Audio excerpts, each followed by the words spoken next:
जुड़ गए हैं पॉलिसी बाजार के chief business officer Amit Chhabra. Amit ji, बहुत स्वागत है आपका। देखिए, मेरी जो रिसर्च रही, मेरा जो एनालिसिस रहा, वो तो मैंने बता दिया, क्योंकि पिछले हफ्ते काफी चर्चा रही इस खबर की। अखबारों में देख लीजिए, वेबसाइट्स पर देख लीजिए, सोशल मीडिया में तो आ ही जाता है।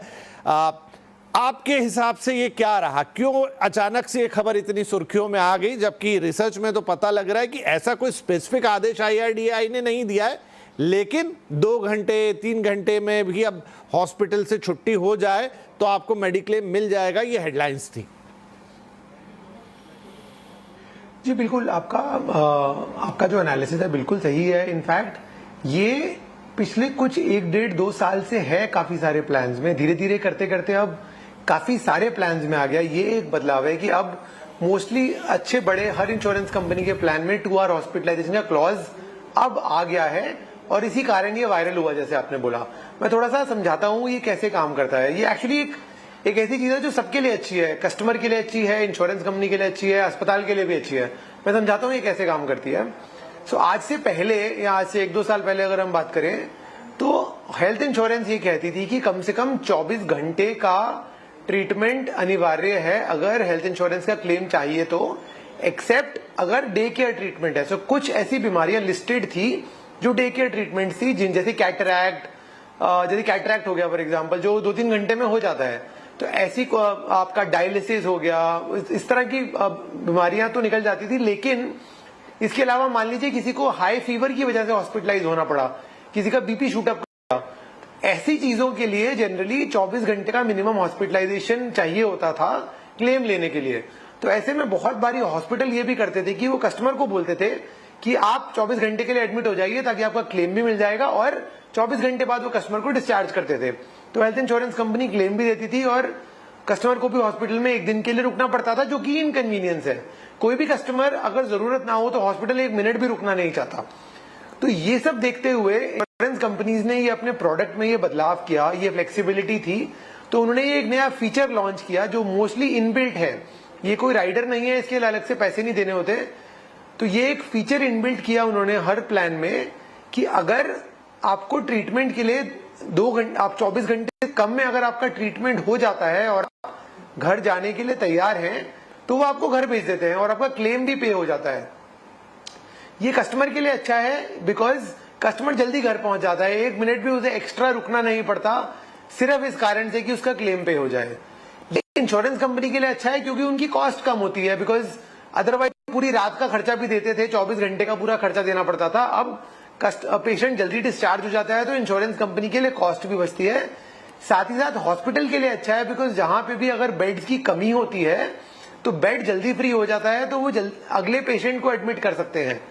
तो कहीं ना कहीं इकोसिस्टम में जितने भी लोग हैं, कस्टमर, इंश्योरेंस कंपनी और अस्पताल, ये तीनों के लिए अच्छा है और एक विन विन सिचुएशन है पूरी इंडस्ट्री के लिए। तो आई वुड से कि एक बहुत ही पॉजिटिव अच्छी चीज है जो इंश्योरेंस कंपनीज ने करी है।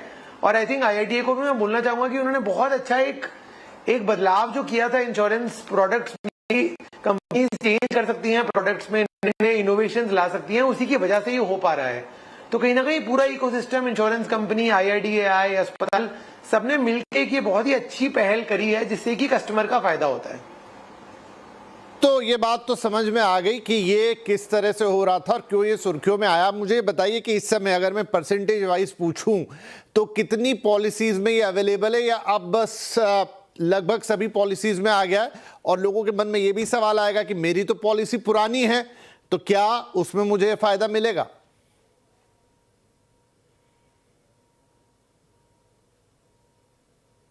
ये 80-90% हर पॉलिसी में ये फीचर है।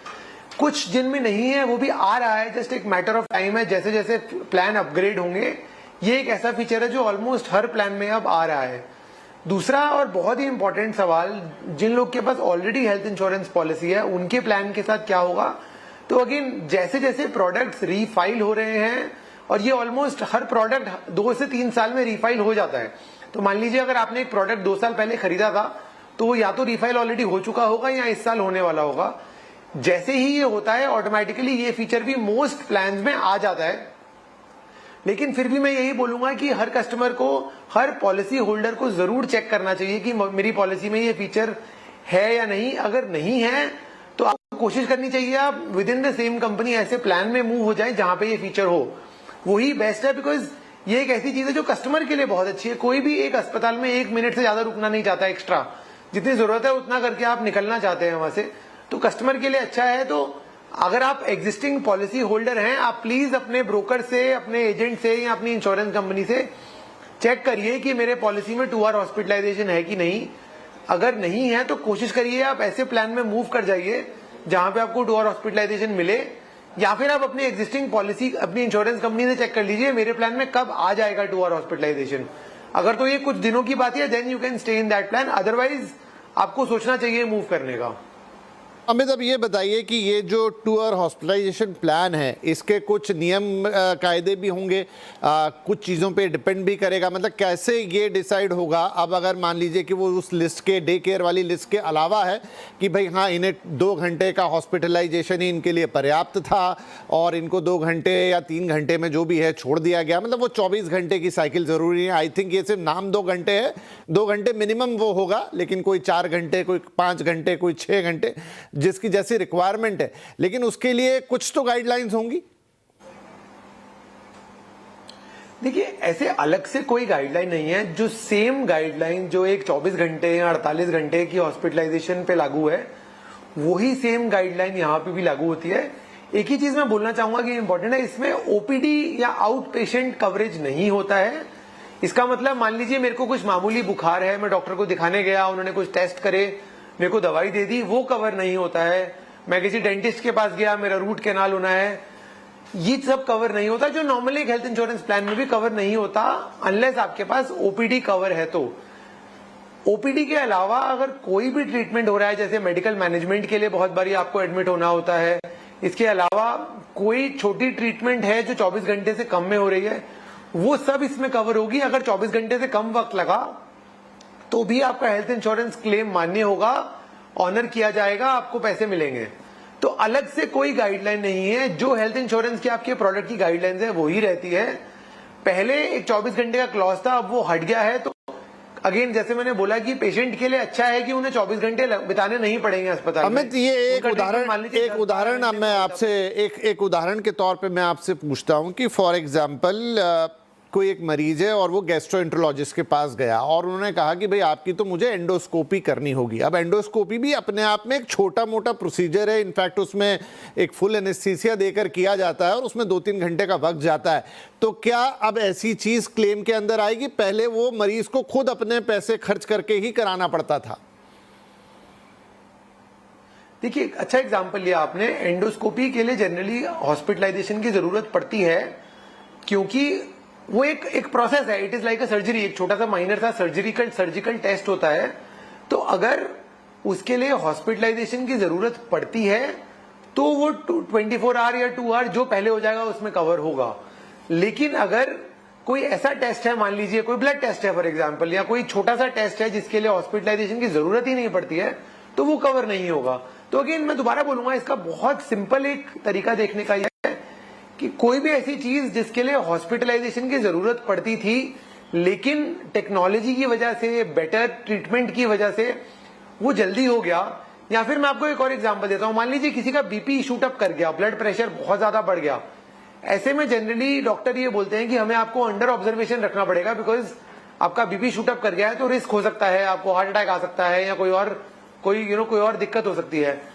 ऐसे केसेस में अगर कुछ टाइम बाद, लेट्स से 8, 10, 12, 15 घंटे के बाद आपका बीपी नॉर्मलाइज हो जाता है और आप घर जाने को तैयार हैं, तो आज से पहले डॉक्टर बोलते थे कि अब आप 24 घंटे रुकिए ताकि आपको क्लेम मिले। ऐसी सारी चीजों को हम 10, 12, 15 घंटे जब भी पेशेंट तैयार है घर जाने के लिए, उसी टाइम वो घर जा सकते हैं और क्लेम पे हो जाएगा। तो जहां पे भी हॉस्पिटलाइजेशन की जरूरत थी लेकिन 24 घंटे की जरूरत नहीं थी और 10 घंटे 12 घंटे में हो गया, वहां पे इमीडिएट डिस्चार्ज हो जाएगा। अगर कोई ऐसा टेस्ट आप कराने जा रहे हैं जिसमें हॉस्पिटलाइजेशन की जरूरत ही नहीं है, तो फिर ना वो पहले कवर होता था ना वो अब होगा। ये फर्क है। Point, got your point.